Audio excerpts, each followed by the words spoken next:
जय हिंद साथियों। आज आपको गंगोत्री धाम के पुरोहितों से मिलवाती हूँ। जैसा कि आपको पता है, देवस्थानम बोर्ड जिसके तहत 51 मंदिरों का अधिग्रहण किया है उत्तराखंड सरकार ने, उसका विरोध हो रहा है। देवस्थानम बोर्ड का विरोध इसलिए हो रहा है क्योंकि इन्हें लगता है, इन तीर्थ पुरोहितों को लगता है कि इनके साथ पक्षपात पूर्ण व्यवहार कर रही है सरकार। अगर इन्हें अधिग्रहित करना ही था तो हर धर्म के जो पूजा स्थल हैं उनको करते, जो बड़े बड़े आश्रम हैं उनको करते, नीलकंठ मंदिर को करते, और भी ऐसी बहुत सारी जगहें हैं जिनको वो अधिग्रहित कर सकते हैं। इनका कहना है कि वो इसलिए नहीं कर रहे हैं क्योंकि वहां पे इन 4 धाम में जितने लोग आते हैं उससे कहीं ज्यादा लोग जाते हैं, परंतु कहीं ना कहीं वो चढ़ावा कुछ ऐसे लोगों को जाता है जिनको सरकार हाथ नहीं लगाना चाहती। तो मैं आपको बता दूं कि गंगोत्री धाम में देवस्थानम एक्ट के विरुद्ध रावल तीर्थ पुरोहित जो हैं वो धरना कर रहे हैं और 61वां दिन हो गया है। अब वे वहां पे राष्ट्रीय स्वयंसेवक संघ के जो सह कार्यवाहक हैं उनको एक पत्र सौंपा है रावल तीर्थ पुरोहितों की तरफ से। हुआ ये है कि वहां पर गंगोत्री धाम में राष्ट्रीय स्वयंसेवक संघ यानी कि आरएसएस के सह कार्यवाहक कृष्ण गोपाल और भैयाजी जोशी, ये दोनों माँ गंगा के दर्शन करने के लिए पहुंचे थे और धरने पर बैठे जो रावल तीर्थ पुरोहित हैं उनसे भी भैया जी जोशी जो हैं और कृष्ण गोपाल, इन्होंने बातचीत करी और इन लोगों ने बोला कि भाई देवस्थानम एक सूत्रीय मांग है कि देवस्थानम बोर्ड को भंग किया जाए और इस एक्ट को वापस ले सरकार। उनकी एक ही मांग है। वो ये भी कह रही है कि ये सरकार अहंकार में डूबी हुई है और क्यों नहीं अपने इस निर्णय को वापस लेती। देखिए कि क्या बातचीत हुई इन लोगों के बीच में। हमको लोन दो सर, हम बनाए पड़े, हम तो न जाने किसके अपने बच्चों को बेड काट के और यात्रियों से पैसा ले लेके यहाँ एक कमरे बनाते सर, और अभी 6 महीने बाद टूट जाते हैं। 6 महीने हम लोग कमाते हैं, 6 महीने खा जाते हैं और हम उसके बाद न जाने सर हम किसके ढंग से आपको रिपेयर करते हैं। सरकार हमको दो ना, हमें लोन ही करें, फाइनेंस करें सर। एक तरफ आप कहते हैं आप निर्भर बने, दूसरी तरफ हमारे घर उठाने की उसमें लगे आप। हम जुडिशियल में नहीं जाएंगे। देखिए ये क्या सनातन धर्म सर, क्या कानून है और क्या ये पार्टी है। एक पहले के सर कांग्रेस का जब था उसमें नारायण दत्त तिवारी जी थी, उस समय भी ये एक तो बात आई थी जो आप कह रहे ना, कांग्रेस ने आश्वासन दिया, आश्वासन पे तो जिए ना सर। आपने तो ये थोड़ी गंगोत्री पहुंच गए, आप कैसा गंगोत्री जाना है, आपके एक मन में प्रेरणा हुआ गंगोत्री पहुंच गए। हमको कांग्रेस आश्वासन दे रही है कि हम एक्ट खत्म करेंगे, हम उसी पे जिएंगे। अब नारायण दत्त, उसका हम एक आपको उदाहरण देते हैं। नारायण दत्त तिवारी जी ने कहा था कि ठीक है अगर आप इस एक्ट से विरोध है हम इस एक्ट को जो है पोस्टपोन कर देते हैं, उन्होंने रोक दिया उस एक्ट को। लेकिन बीजेपी ने क्यों लाए सर इसको।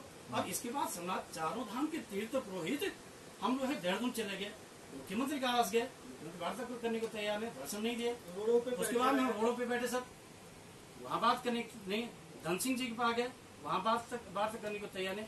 विधायक जी ने जो है पहल की, वहाँ हमको बुलाने की जरूरत नहीं पड़ी।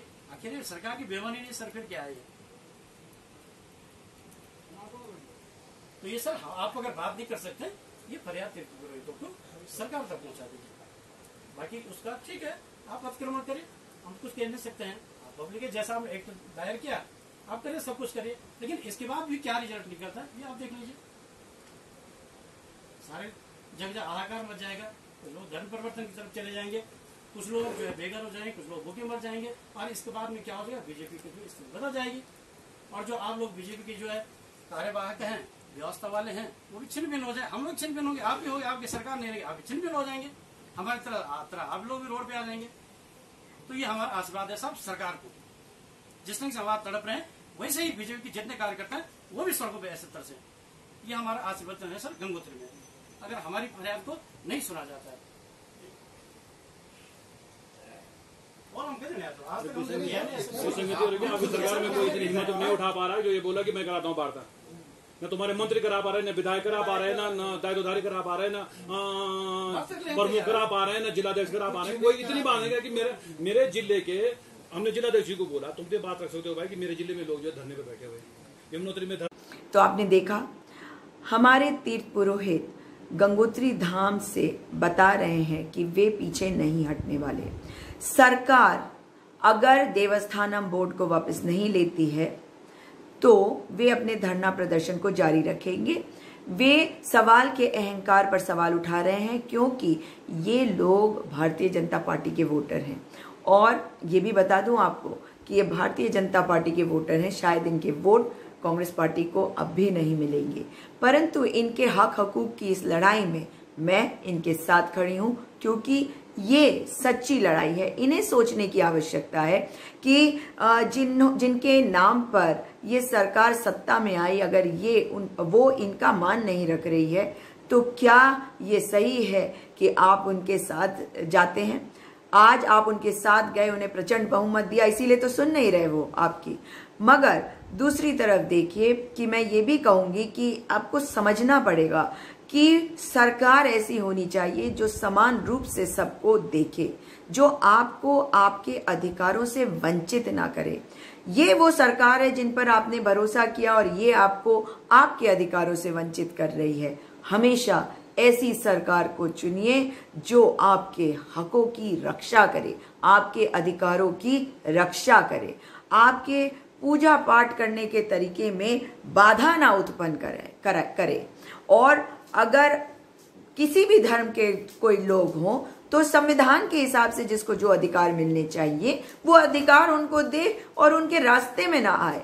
और भारतीय जनता पार्टी की एक चीज साफ हो गई है कि ये किसी के नहीं है, जिसका फायदा उठाना चाहते हैं उठा लेते हैं। और उसी प्रकार से इन्होंने हमारे तीर्थ पुरोहितों का फायदा उठाया, ब्राह्मण समाज का, इनके वोट लिए। और देखिए आज उत्तर प्रदेश में ब्राह्मणों के साथ क्या हो रहा है। अब हमारे देवभूमि के जो ब्राह्मण हैं वो किस तरह से अपने आप को तिरस्कृत महसूस कर रहे हैं, मगर उनकी हिम्मत की दाद देनी पड़ेगी कि अपनी लड़ाई को वो लड़ रहे हैं, हिम्मत के साथ लड़ रहे हैं और हमें भी उनका साथ देना चाहिए।